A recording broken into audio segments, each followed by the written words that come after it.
Meski polisi membantah adanya pelaku lain, logiskah Perguna melakukannya seorang diri? Analisanya akan kami bahas bersama psikolog forensik Reza Indragiri. Selamat sore Mas Reza. Selamat sore, Assalamualaikum. Baik Mas Reza, untuk perkembangan terbaru korban kekerasan seksual yang dilakukan oleh tersangka Priguna ini kan bertambah. Dua korban lain ini merupakan pasien dan keduanya juga mengalami pemerkosaan dengan modus yang sama, yaitu dibius terlebih dahulu dan dilakukan di lokasi yang sama, di mana peristiwa tersebut dilakukan pada tanggal 10 Maret dan 16 Maret 2025. Waktu yang berdekatan dan lokasi yang sama. Apa catatan Anda soal pola berulang dari pelaku ini?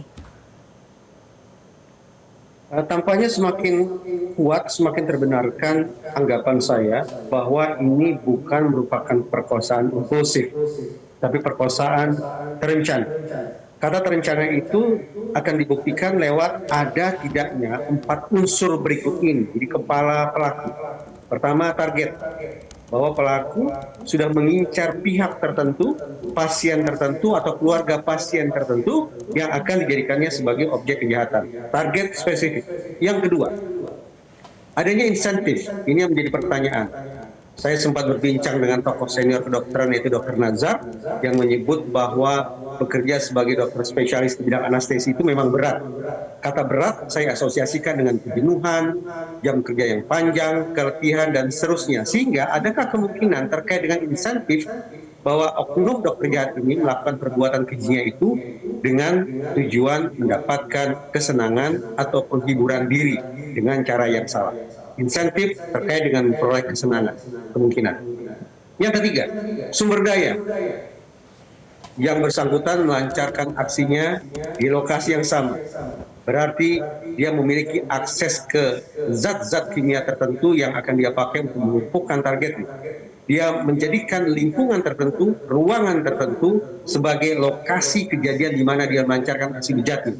Mungkin juga dia memanfaatkan tempat tidur atau kursi atau apapun yang sekali lagi menunjukkan bahwa ada sumber daya terpilih yang dia manfaatkan untuk melancarkan aksinya.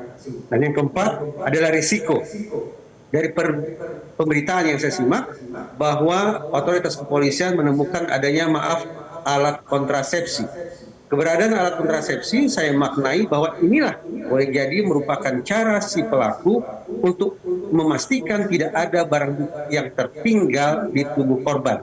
Itulah cara dia untuk menghindari resiko hukum. Sempurna sudah, target, insentif, sumber daya, dan resiko sudah terpikirkan dan sudah terkelola dengan maksimal di kepala yang bersangkutan, sehingga sekali lagi ini bisa dianggap sebagai perkosaan bukan impulsif, tapi perkosaan terencana.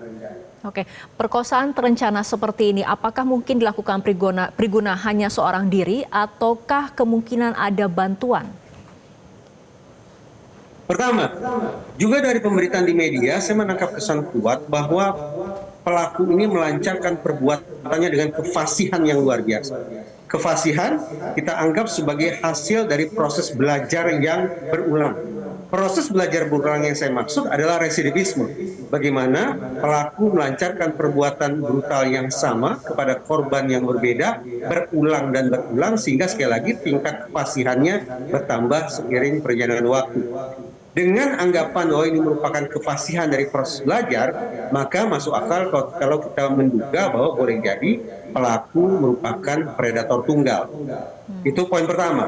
Namun poin kedua, dikarenakan ada akses ke ruangan, ada akses untuk mendapatkan obat-obatan atau zat-zat tertentu dari unit farmasi misalnya, dan seandainya mendapatkan akses tersebut tidak terpantau, tidak terkendali, tidak termonitor oleh otoritas rumah sakit, maka patut bagi kita untuk menduga adanya pihak lain yang juga berkontribusi bagi peristiwa kejahatan seksual ini.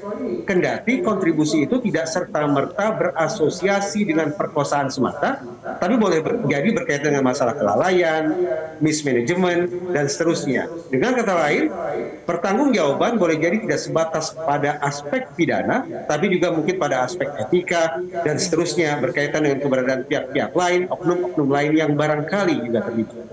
Oke, kita membahas mengenai langkah dari penyidik sendiri, Mas Reza. Penyidik juga akan melakukan tes kejiwaan terhadap tersangka karena diduga tersangka ini memiliki kelainan seksual. Apa implikasi hukum dari hasil kejiwaan ini nantinya?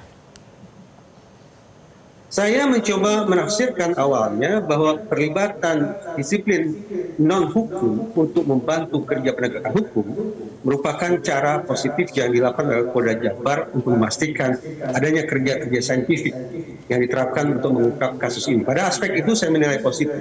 Namun terus terang, sampai detik ini saya tidak bisa memahami mengapa kemudian narasi tentang kelainan seksual itu justru datang dari penyidik. Kenapa saya tidak habis pikir? Karena saya menganggap bahwa kejahatan seksual, terutama sekali perkosaan, harus dianggap sebagai kejahatan serius. Pelakunya harus disikapi secara serius. Kalau dia divonis bersalah, hukuman harus seberat-beratnya. Dengan kata lain, yang saya bayangkan, mindset yang ada di kepala para penyidik semestinya adalah mindset retributif. Membuat pelaku diberikan ganjaran sesakit-sakitnya, seberat-beratnya. Retributif. Namun, pada sisi lain, ketika pihak penyidik justru melontarkan narasi tentang kemungkinan bahwa pelaku mengidap kelainan seksual, maka secara logis kita harus menggeser mindset kita. Tidak lagi retributif, tapi boleh jadi rehabilitatif. Ini merupakan konsekuensi yang tak terhindarkan dikarenakan sekali lagi narasinya adalah bersangkut paut dengan kelainan, dengan penyimpangan, dengan kesehatan atau bahkan mungkin ketidaksehatan. Sudah barang tentu terhadap pelaku pidana yang dianggap punya kelainan, punya gangguan, punya penyimpangan, punya kesakitan, maka mindsetnya bukanlah retributif, melainkan rehabilitatif. Pada titik inilah saya sesalkan bahwa kemudian pergeseran mindset dari retributif ke rehabilitatif itu justru dipantik oleh pihak penyidik. Pihak penyidiklah seolah menjadi pihak pertama yang membuka celah hukum bagi tersangka, nantinya terdakwa, untuk mendapatkan peringanan hukuman. Paling tidak lagi mendapatkan ganjaran seberat-beratnya, tapi mendapatkan celah untuk mendapatkan rehabilitasi atau pengobatan. Saya bayangkan bahwa narasi semacam ini semestinya tidak muncul dari penyidik. Tapi seandainya memang ada kelainan seksual itu, maka sepatutnya, tanda petik, narasi semacam itu datang dari penasihat hukum terdakwa. Karena itu saya titip pesan kembali kepada penyidik.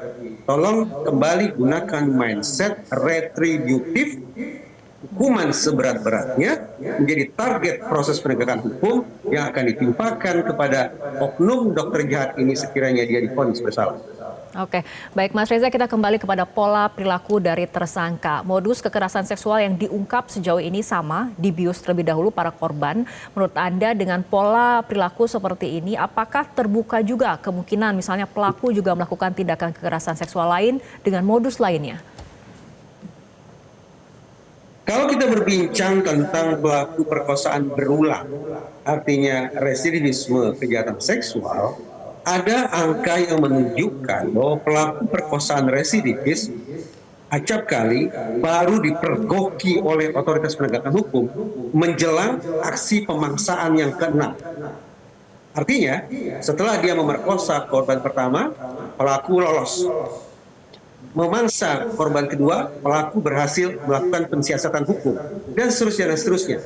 Tapi menjelang dia memangsa korban ke-6, tepatnya menjelang dia memangsa korban ke-5.8, pada saat itulah bahwa proses hukum menindak yang bersangkutan.